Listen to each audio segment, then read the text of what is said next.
అంటే మొన్న ప్రధానమంత్రి మోడీ ఆఫర్ చేయలేదు. ప్రధానమంత్రి అవ్వడానికి చంద్రబాబు అది ప్లాన్ ఏస్తున్నాడు. ఇది రాహుల్ గాంధీ ఆఫర్ చేశాడు అని. అంటే ఆహ్, మోడీ అండ్ నితీష్ గాని మద్దతు విరమించుకుంటే ఈ మోడీ ప్రభుత్వం కూలిపోయే అవకాశాలు ఉన్నాయి. హ్మ్.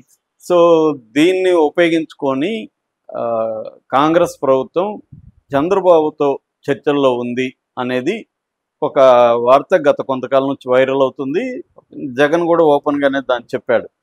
ఆహ్, మన రాహుల్‌కి చంద్రబాబు మధ్య హాట్ లైన్‌లో నడుస్తుంది స్నేహం. దీని మధ్యవర్తిగా రేవంత్ రెడ్డి ఉంటున్నాడు అనేది చెప్పింది. దీన్ని పట్టుకొని నేషనల్ లెవెల్‌లో హిందీ మీడియా, ప్రధానంగా మోడీకి వ్యతిరేకంగా ఉన్న హిందీ మీడియా ఈ కథనాన్ని బలంగా చర్చిస్తుంది మీడియాలో.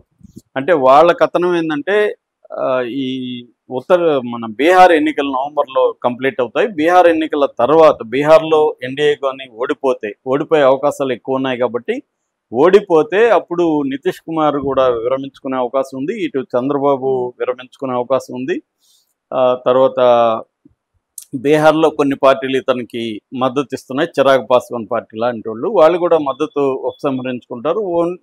బీజేపీకి 240 మాత్రమే ఉన్నాయి ఈ ఎన్డీఏలో. కాబట్టి టీడీపీ, జేడీయూ, చిరాగ్ పాస్వాన్ది, ఇవి తర్వాత మహారాష్ట్రలో ఉండే షిండే వర్గం, వీళ్ళ మద్దతు మోడీకి అవసరం.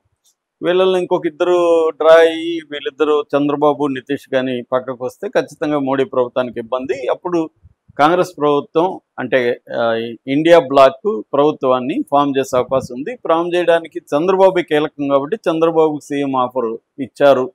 ఎందుకంటే ముందు మోడీ దిగిపోవడం అవసరం. మోడీ దిగిపోయితే వాళ్ళు ఎవరున్నా పర్వాలేదు అనుకునే ఒక దీంట్లో ఉంది. మోడీని ఈసారి దింపకపోతే మళ్ళీ కష్టం అవుతుందని చెప్పి ఇప్పుడే అవకాశం, ఇప్పుడు మోడీని దింపేయచ్చు అన్న దీంతో చంద్రబాబుకి ఆఫర్ చేస్తున్నారు. చంద్రబాబు కూడా దీన్ని కన్సిడర్ చేస్తున్నాడు. ఎందుకంటే చంద్రబాబుకి ఒకప్పుడు అయితే ప్రధానమంత్రి ఆఫర్ ఇచ్చినా కూడా 96లో ఆయనకి ఇంట్రెస్ట్ లేదు. కానీ ఇప్పుడు లోకేష్ రెడీగా ఉన్నాడు ఇక్కడ సీఎం కావడానికి. ఫ్యామిలీలో కూడా ప్రెజర్ ఉంది లోకేష్ని సీఎం చేయమని. ఎందుకంటే 29 ఎన్నికల పరిస్థితి ఎలా ఉంటుందో తెలియదు. ఇప్పుడు సీఎంగా కూర్చోబెడితే లోకేష్ని ఎస్టాబ్లిష్ అవుతాడు, అన్ని రకాలుగా ఇప్పుడు లోకేష్ రెడీగా ఉన్నాడు అనేది చెప్తున్నారు. ఓకే. అయితే దీనికి రివర్స్లో మోడీ నిన్న లోకేష్ని కలిసి దాదాపు 45 నిమిషాలని కొంతమంది అంటున్నారు, గంట సేపు అని కొంతమంది అన్నారు. ఏదేమైనా 45 నుంచి గంట లోపల ఆయనతో సమావేశం అయ్యాడు లోకేష్తో. ఇది కూడా 4 నెలల్లో రెండోసారి. మే 17వ తేదీ కూడా బ్రాహ్మణి అబ్బాయి ఎవరు మన వాళ్ళ దేవాంశ్ వాళ్ళ కొడుకు, వాళ్ళతో చాలాసేపు గడిపాడు మోడీ. 4 నెలల అవ్వకముందే మళ్ళీ లోకేష్తో నిన్న 45 నిమిషాలు గడిపాడంటే ఎందుకు లోకేష్కి ఇంత ఇంపార్టెన్స్ ఇస్తున్నాడు మోడీ? అంతకుముందు జూన్లో కూడా లోకేష్ జూన్ 18న జగదీప్ ధన్కడ్ని కలిశాడు. తర్వాత జగదీప్ ధన్కడ్ని తీసేశారు. అంటే మోడీ భయపడుతున్నాడా ఈ పరిణామాలతో? ఎందుకంటే మోడీకి గత కొంతకాలంగా కొన్ని ఇబ్బందులు మొదలైనవి. ఒకటేంటంటే మోడీకి ఇప్పుడు వైస్ ప్రెసిడెంట్ని గెలిపించుకోవడం అవసరం. వైస్ ప్రెసిడెంట్ని గెలిపించుకోవాలంటే రాధాకృష్ణన్ని ఇది సీక్రెట్ ఓటింగ్, ఎవరైనా క్రాస్ ఓటు వేస్తే ఇబ్బందులు ఉండొచ్చు. సో అందువల్ల చంద్రబాబు ఏమైనా క్రాస్ ఓటు వేయిస్తాడా, ఇంకెవరన్నా తన ఎన్డీఏలో ఉండేవాళ్ళు వేస్తారనే భయం మోడీకి ఉందనేది ఒక విశ్లేషణ నార్త్ మీడియా చేస్తున్నది. 9th ఎలక్షన్లు వస్తున్నాయి, ఎల్లుండి వస్తున్నాయి కాబట్టి. అందువల్ల కూడా లోకేష్తో ఇప్పుడు ఇంత బిజీలో కూడా లోకేష్తో సమావేశం అయ్యాడు మోడీ అంటే ఇది కూడా ఒక కారణం అనేది చెప్తున్నారు. రెండవది 17th సెప్టెంబర్కి మోడీకి 75 ఏళ్ళు నిండుతాయి. 1950 17th సెప్టెంబర్లో ఆయన పుట్టాడు.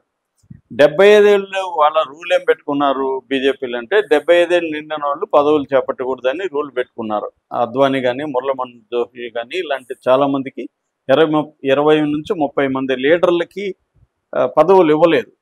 ఎందుకంటే వాళ్ళు 75 ఏళ్ళు అయిపోయిందని. కానీ అదే సందర్భంలో మోహన్ భగవత్ ఆర్ఎస్ఎస్ చీఫ్ కూడా 75 ఏళ్ళ తర్వాత పదవులలోకి వెళ్ళకూడదని కూడా మధ్య స్టేట్మెంట్ ఇచ్చాడు. సో ఈ నేపథ్యంలో మోడీకి ఒక ఇబ్బంది అయితే రేపు ఎదురవబోతుంది ఇంటర్నల్గా. సో దాన్ని ఎలా డీల్ చేయాలనే ఒక టెన్షన్ ఉంది. అందుకని మోడీ ఎప్పుడూ లేనిది మణిపూర్ ఇప్పటి వరకు పార్లమెంట్లో దీని మీద పెద్ద రగడ జరిగినా కూడా ఆయన మణిపూర్కి వెళ్ళలేదు అల్లర్లు స్టార్ట్ అయినాక. ఇప్పుడు 13వ తేదీ అలాగా మణిపూర్కి వెళ్ళే అవకాశం ఉంది. ఇంకా అఫీషియల్గా అనౌన్స్ చేయలేదు కానీ వెళ్ళబోతున్నారు అనేది కన్ఫర్మ్. అంటే సో ఒక టెన్షన్ వాతావరణం అయితే ఉంది కేంద్ర పార్టీలో బీజేపీలో అనేది అంటున్నారు. అంటే ఆయన ద్రౌపది ముర్మును కలవడం కానీ ఇవన్నీ